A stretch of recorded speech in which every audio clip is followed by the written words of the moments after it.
There is a different side of Seoul, one that doesn't whisper like Myeongdong. It moves faster, brighter, and more alive. And this is Myeongdong, where luxury meets volume. Today we set out a clear intention to explore two of the most prominent department stores in South Korea, Shinsegae and Lotte Department Store, and to better understand how scarves are positioned within this environment. We began with Shinsegae, located in one of the city's most strategic districts and part of a wider network of stores across Seoul, each one offering with its own variation in atmosphere, in positioning, and brand selection. And from this visit, one thing became noticeable quite quickly. Compared to expectations, there seemed to be relatively few multi-brand boutiques or concept-driven stores. The environment felt more structured, less focused on discovery, and more on established brand presence. So we focused on individual brands. During the visit, we approached several stores to request permission to film content for social media. Some were open to it, others preferred not to be filmed, and in certain cases, observations were made more discreetly. The first brand we explored was Brunello Cucinelli, a name often associated with refined and understated luxury. And then a different perspective emerged. A Korean brand, Hey, focused 100% on silk scarves produced locally, and what stood out was the range of colors, patterns, designs, and the clarity of their specialization. It offered a more contemporary expression of silk within the market. Next, we revisited Bunde Shop, a space we had previously explored in Gangnam.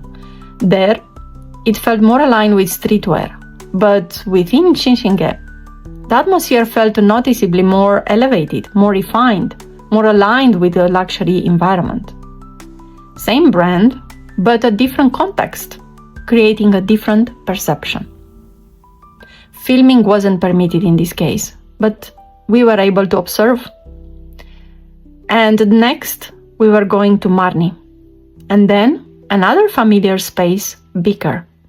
Here the direction felt more artistic and more curated. One of the brands present was Anais.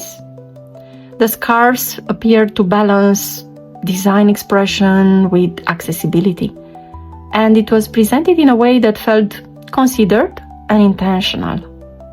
Across the store, additional brands were visible: Beanpole, Dax, Oily, each contributing to a broader spectrum of positioning within the department store.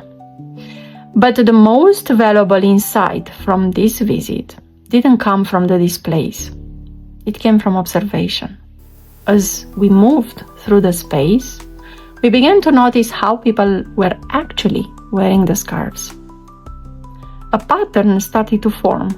Many women wearing silk scarves in a variety of ways: around the neck, held in hand, or attached on the handbags. Not as a secondary detail, but as a part of their overall expression. And perhaps more interestingly, it was the use of color, not limited to neutral tones, but including bold shades, purples, patterns, and multicolored designs, which, from this perspective, challenges the common assumption that the market leans more towards minimal palettes. But yeah, we were happy to find this. Among men, the dynamic appeared quite different. Ties were present, structured, expected actually. But pocket squares, well, we haven't seen. Not so far, not until today. The primary demographic based on this visit appeared to be women in their 30s and above.